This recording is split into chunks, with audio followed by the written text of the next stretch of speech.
Friends, आज के video में भी एक स्पेशल चीज़ की अनबॉक्सिंग कर रहा हूँ। ठीक है, टेस्टिंग के साथ सब कुछ करके दिखाऊंगा मैं। और वो चीज़ है, ये आया है जस्ट अभी बॉक्स। ठीक है, आहा 3D इनोवेशन की तरफ से। अगर आपने लास्ट वीडियो देखा होगा, उसके अंदर मैंने आफ्टर मार्केट OEM फिनिश जैसा और एकदम OEM से भी अच्छा क्रूज़ कंट्रोल मैंने इंस्टॉल किया था मेरी बैलेनो के अंदर। ठीक है, तो उस वीडियो के अंदर मैंने आपको बताया था कि जो कंट्रोलर था, एक नए वे में भी कंट्रोलर आने वाला है, मतलब नया डिज़ाइन के साथ में आने वाला है। तो वो फाइनली मेरे पास आ चुका है। तो आज डेट है 1 जुलाई।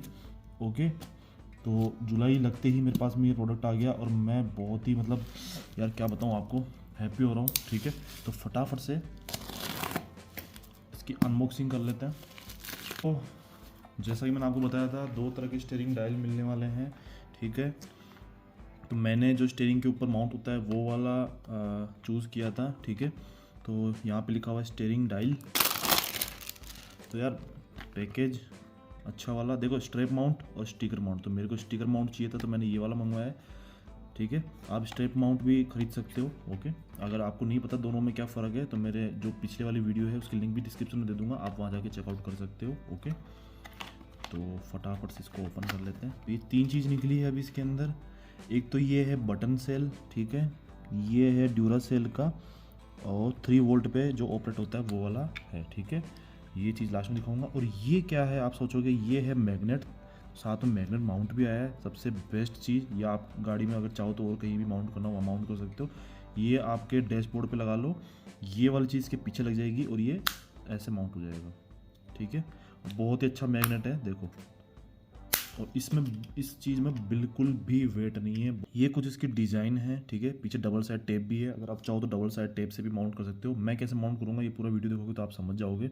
ओके, और यहाँ पे एक ये प्लास्टिक की ये दी हुई है पन्नी सी, इसको जैसे ही निकालोगे आप तो इसके अंदर जो सेल है वो एक्टिवेट हो जाएगा, क्योंकि बीच में डाला हुआ है ताकि ये ख़राब ना हो। पर कि इसके अंदर ऑलरेडी एक ड्यूरा सेल का सेल लगा हुआ है और आपको एक एक्स्ट्रा भी भेजा है। अब ये वर्किंग है। आप जैसे देखो, इसको मैंने घुमाया, इसके अंदर लाइट भी दे रखी है ब्लू कलर की। आप देखो कितनी कूल लग रही है, देख सकते हो आप लोग। ठीक है, ये देखो, कोई भी बटन दबाऊंगा तो ये देखो लाइट हो रही है इस पर। ठीक है, तो सेम वही चीज़ है, कुछ नहीं करना। अब आपको गाड़ी में ले जाना है और इसका जैसे आप क्लिक करोगे ऑटोमेटिकली ये वर्क करना शुरू कर देगा। ना कोई पेयर करने की झंझट है, कुछ भी नहीं है।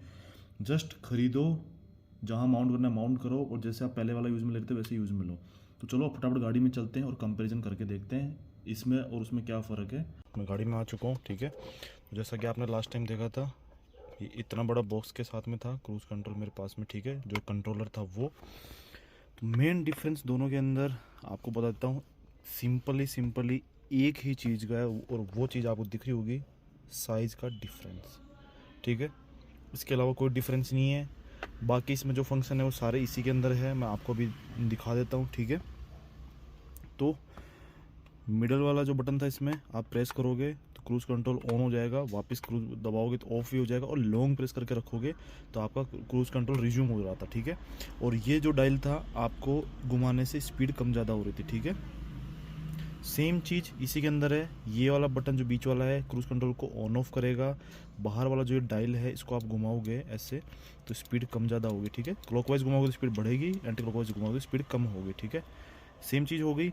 बाकी स्पीड गवर्नर, यानी कि स्पीड को सेट किया था कि 80 के ऊपर किसी भी हालत में ना जाए, वो बटन ये वाला ऑन ऑफ का था। तो सेम बटन देखो ये रहा। ठीक है, और यहाँ पे 3 बटन ये रहे, ये इको मोड, सिटी मोड और पावर मोड। यहाँ पे भी देखो इको मोड ये रहा, पावर सिटी मोड ये रहा, और पावर मोड ये रहा नीचे। तो सेम टू सेम है, ये एक्स्ट्रा बटन था। ठीक है, अभी यूज़ में वैसे भी नहीं आ रहा था, इसमें वो बटन नहीं दिखा। और कितना कॉम्पैक्ट साइज़ है सोचो। और बैटरी भी आपकी साइड में से यहाँ से इंसर्ट होती है, तो आपको इशू नहीं है इसको लगाने के बाद में कि बैटरी कैसे चेंज करेंगे। ऊपर से ऐसे क्लिक करके खुल जाता है और बैटरी भी चेंज हो जाती है। तो इसका मतलब ये नहीं है कि ये आपके यूज़ में नहीं आएगा। आप अगर चाहो जैसे दोनों गाड़ी में रख लो, इसकी अगर बैटरी ख़त्म हो गई है और आपको हाथों हाथ बैटरी नहीं मिल रही है तो आप ये वाला यूज़ में ले लो। और ये वाला इजीली कप होल्डर हो गया या कहीं भी जगह होगी, तो मेरे जैसे यहाँ पे रखा हुआ था। ठीक है, बैलेनो के अंदर काफ़ी स्पेस आता है अच्छा खासा, तो मैंने यहाँ लगा रखा था इसको। ठीक है, तो इस डायल को यहाँ लगाने से पहले एक बार डायल टीचिंग करनी पड़ेगी। उसको आपको क्या, एक बार है ना बटन को डायल टीचिंग करनी पड़ती है कि ये बटन दबाने से, कि हम ये बटन दबा रहे हैं जैसे स्पीड लिमिट का बटन दबा रहे हैं तो स्पीड लिमिट का ही काम करे, क्रूज का बटन दबा रहे तो क्रूज का काम करे, इको मोड दबा रहे तो इको ही काम करे। अभी जैसे क्या पहले टीचिंग करनी जरूरी है, वरना कुछ भी दबाओगे तो ऊपर नीचे हो सकता है आपका मामला। तो डायल टीचिंग करते हैं पहले, ठीक है। उसके लिए क्या करना है, तो इनकी तरफ से मैंने जो वीडियो थी वो खोल ली है मैंने, ठीक है। तो सबसे पहले देखते हैं इन्होंने क्या बोला है। न्यू डायल से डायल टीचिंग करने के लिए सबसे पहले स्पीड लिमिट वाले बटन को 4 या 5 सेकंड तक लॉन्ग प्रेस रखेंगे। एलईडी में रेड लाइट ब्लिंक करने पे इस बटन को छोड़ना और इसके बाद वापस प्रेस कर लेंगे। अभी अपनी डायल टीचिंग का प्रोसेस स्टार्ट हो गया है। एलईडी में ग्रीन लाइट ब्लिंक करने पे सबसे पहले क्रूज वाला बटन प्रेस करेंगे। एक बार क्लॉकवाइज रोटेट करेंगे, इसके बाद एंटी क्लॉकवाइज,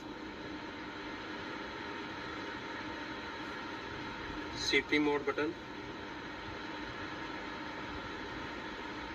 इसके बाद इकोनॉमी मोड वाला बटन को प्रेस करना है। ऑरेंज लाइट आने पे स्पोर्ट्स मोड वाले बटन को प्रेस कर देंगे। अपनी डायल टीचिंग कंप्लीट हो गई है।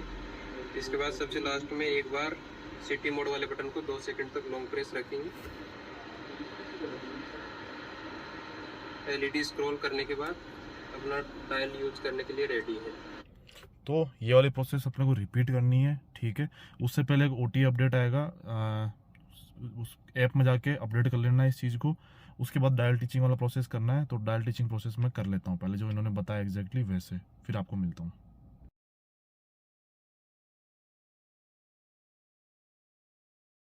तो जैसा कि आपने देखा सारी प्रोसेस मैंने कंप्लीट कर दी है, ठीक है। तो अब ये कैलिब्रेट मतलब एक तरह से जो डायल टीचिंग वाला फंक्शन था वो हो चुका है। अब ये वाला जो डायल है रेडी टू गो है। तो मेरे पास एक ये टूल था, ठीक है, ये वाला, और ड्रिल मशीन थी, ओके। तो यहाँ मैंने कट कर लिया है। अब बहुत सारे लोग बोलेंगे यार ये क्या कर दिया आपने। तो देखो भैया, बात ऐसी है कि ये जो था ये इतना इस यहाँ चिपकाने पे क्या इतना बाहर था, ठीक है। अब जब मैं स्टीयरिंग पकड़ के घुमा रहा था ना, ये बार बार दब रहा था बटन, ओके, और ये बीच में आ रहा था। और इसलिए ये भी मतलब जो स्पीड कम ज़्यादा वाला है डायल है वो भी रोटेट हो रहा था मेरे हाथ से, स्टीयरिंग में घुमा रहा था, क्योंकि मेरे को एक हाथ से चलाने की आदत है, ठीक है। ऐसे ऐसे घुमाता हूँ तो ये बीच में आ रहा था मेरे, ठीक है। और सोचो इतना बाहर निकला हुआ है तो नहीं चलेगा, ठीक है। ये वाला क्या बटन बिल्कुल फ्लैट है एक तरह से, ठीक है। मैं स्टीयरिंग पकड़ता भी हूँ तो बटन नहीं दबते हैं ऐसे। अब इसमें ऐसे स्टीयरिंग पकड़ते हो ना तो ये देखो बीच में आ रहा था पूरा, ठीक है। तो यहाँ होल कर लिया है। इस प्लास्टिक के टुकड़े को बाहर निकालते हैं, इसको फिक्स करते हैं, और कैसे क्या रहेगा क्या नहीं रहेगा वो आपको मैं बता देता हूँ। क्योंकि जितना अंदर ये रहेगा फ्लैट सरफेस रहेगा उतना स्टीयरिंग पकड़ने में ईजी रहेगा, वरना इस चीज़ का कोई सेंस नहीं बनता। यही ठीक था फिर तो, ठीक है, पहले वाला ही। क्योंकि ये अगर यहाँ चिपका रहा हूँ, वहाँ चिपका रहा हूँ, वहाँ चिपका रहा हूँ आजू बाजू, तो फिर तो वो भी चिपक जाता, ठीक है। तो अब इसको मंगवाया है तो इसको वर्थ इट करते हैं और कैसे लगाते हैं देखो। अभी मैं फिनिशिंग करके दिखाता हूँ आपको, ठीक है। और कैसा रहता है कैसा नहीं मैं आपको फीडबैक देता हूँ, ठीक है। जेन्युइन फीडबैक दूंगा कि जो मैंने किया वो काम कर रहा है कि नहीं कर रहा है। आपको किसी को रिकमेंडेड नहीं है ये करना नहीं करना, ठीक है। ये वाली चीज़ इतनी ऊपर आएगी, देख लेना।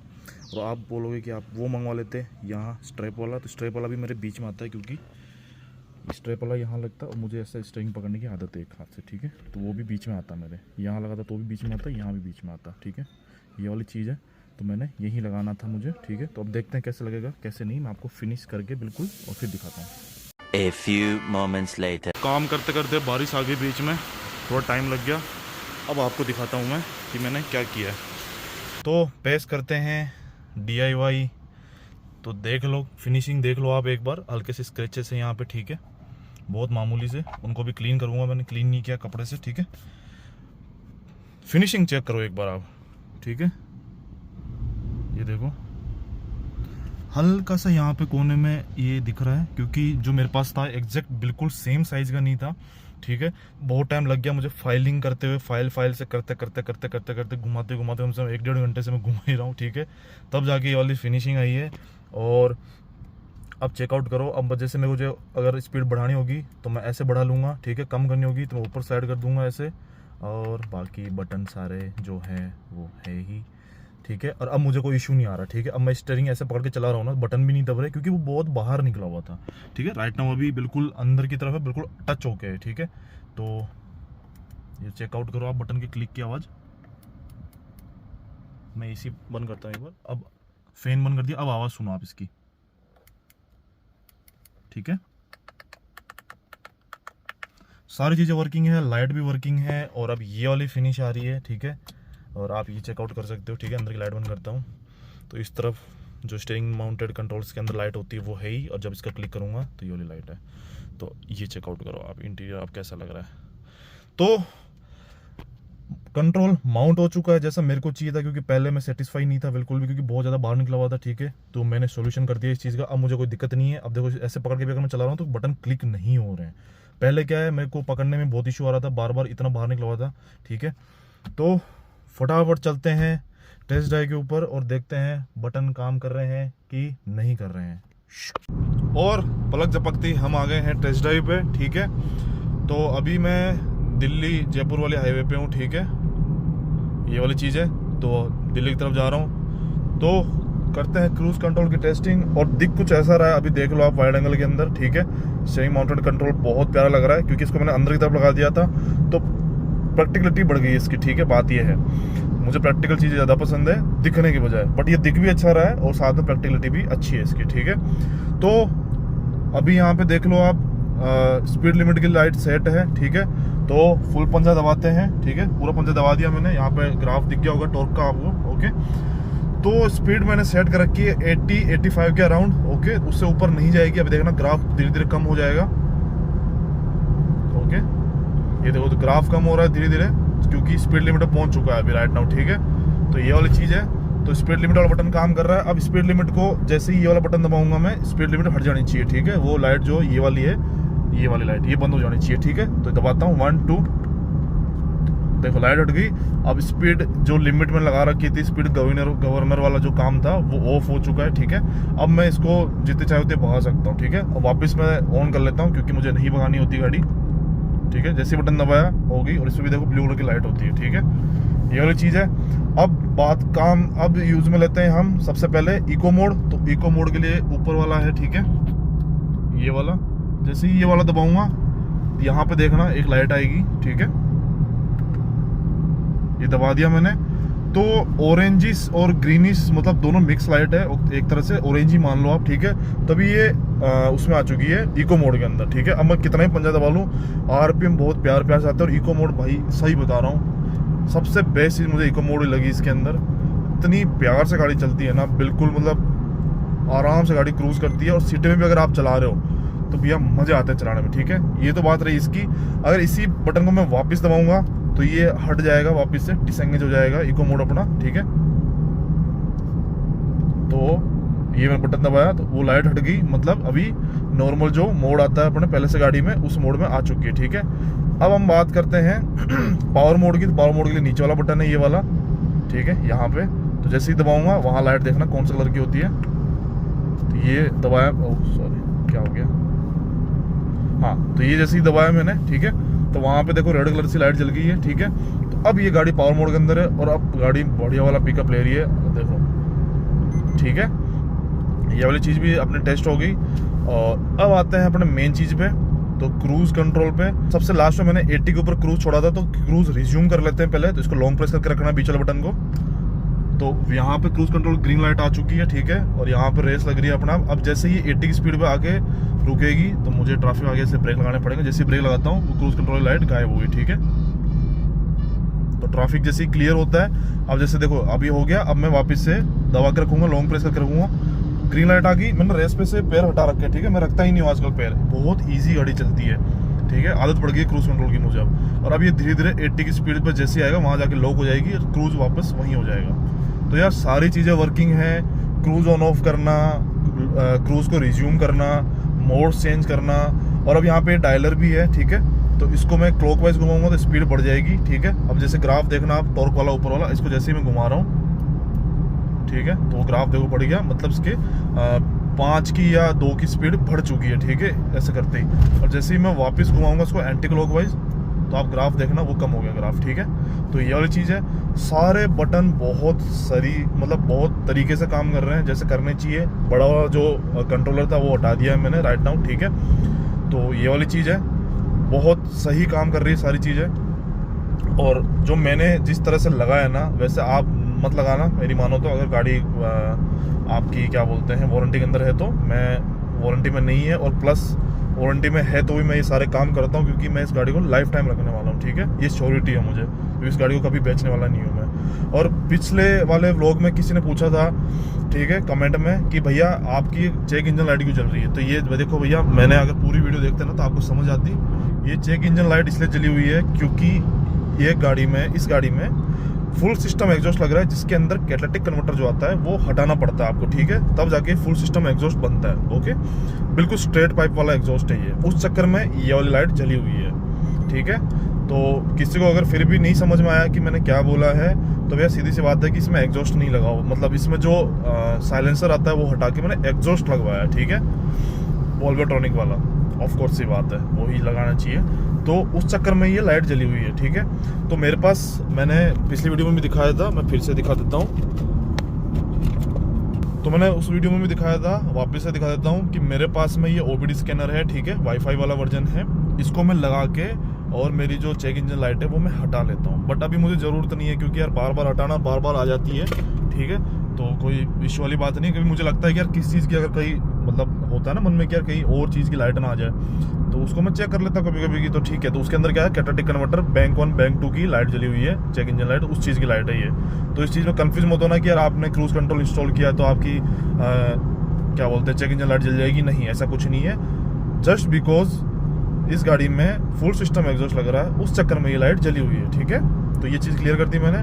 तो बस यही था वीडियो, बस बढ़िया क्रूज करते हुए जा रहे हैं दिल्ली की तरफ, कुछ काम था, ओके। और कैसा लगा, अगर इंस्टॉलेशन का वीडियो नहीं देखा आपने, किसी को क्रूज कंट्रोल परचेज भी करना है, उसकी लिंक मैं डिस्क्रिप्शन में दे दूंगा, आप वहाँ जाके चेकआउट कर लेना। बाकी देखो वर्थ इट है, सही बता रहा हूँ, क्योंकि मैंने लास्ट ट्रिप जो मारा था जोधपुर वाला, आप यकीन नहीं करोगे, उसके अंदर मैंने 1500 रुपीज़ का पेट्रोल बचाया था मैंने क्रूज कंट्रोल से बकायदा। और आज सेम चीज़ मैं यही टेस्ट कर रहा हूँ। आप लोग सोचोगे कि यार इसने बिल्कुल ये जो 1/4 से भी मतलब बिल्कुल एम्प्टी होने वाला है एक तरह से टैंक। तो घर से निकलने के बाद टोटल 112 किलोमीटर हो चुके हैं मुझे घर से निकले हुए, ठीक है। सही बता रहा हूँ, अगर ये चीज़ अगर मैं गाड़ी यही सेम मतलब मैं गाड़ी अगर उधर चलाता सिटी के अंदर, तो 30 किलोमीटर से ज़्यादा ये गाड़ी नहीं चलती, ओके। गाड़ी रिजर्व में आ जाती और मुझे पेट्रोल डलवाना पड़ता, ठीक है। क्रूज रिज्यूम कर लेते हैं वापस से। ये वाली चीज़ है, देखो मैंने रेस भी नहीं लगा रखी, पैर हटा रखे हैं सारे, और यहाँ रेस लगी हुई ऑटोमेटिक, तो ये 80 पे जाकर रुक जाएगी। तो ये वाली चीज़ है भैया, पेट्रोल बचता है अच्छा खासा, ठीक है, फ्यूल सेविंग है, मजाक नहीं कर रहा। और राइट नाउ आपको वो भी दिखा देता हूँ, ये देख लो आप, एवरेज जो फ्यूल इकोनॉमी है वो दिखा रहा है 22.8 किलोमीटर। सोचो अब और क्या चाहिए आपको। मेरे लिए तो वर्थ इट था। 10 से 15,000 किलोमीटर में चलाऊंगा ना, तब तक ये क्रूज कंट्रोल मेरा घर का हो जाएगा, ठीक है। अपन ने जो पैसे दिए सारे वसूल हो जाएंगे, ये वाली चीज़ है। तो thank you for watching this video.